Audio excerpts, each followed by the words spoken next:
Quen non lembra o malote da clase?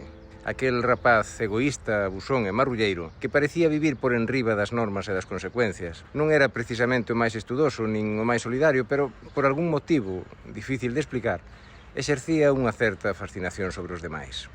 O malote mirábamolo con medo, con desprezo ou con ambas as cousas a un tempo, pero tamén con unha certa envexa temerosa e discreta, porque no fondo, e aí reside boa parte do problema, non queríamos parecernos as súas vítimas. Nós o que queríamos era formar parte da súa pandilla. Anos despois, observando determinados comportamentos sociais e políticos, volvín lembrar o patio da escola.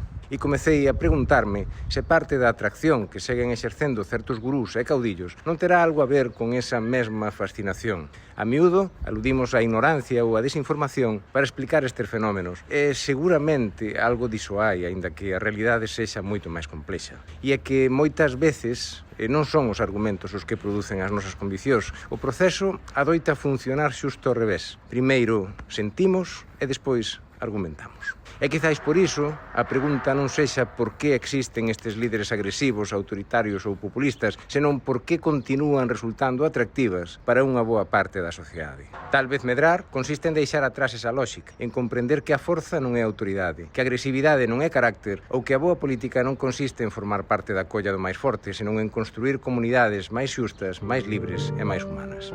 E quizáis a madurez comece o día no que deixamos de querer formar parte da pandilla do malote. Podes ler o artigo completo no blog e non esquezas suscribirte se queres estar ao tanto.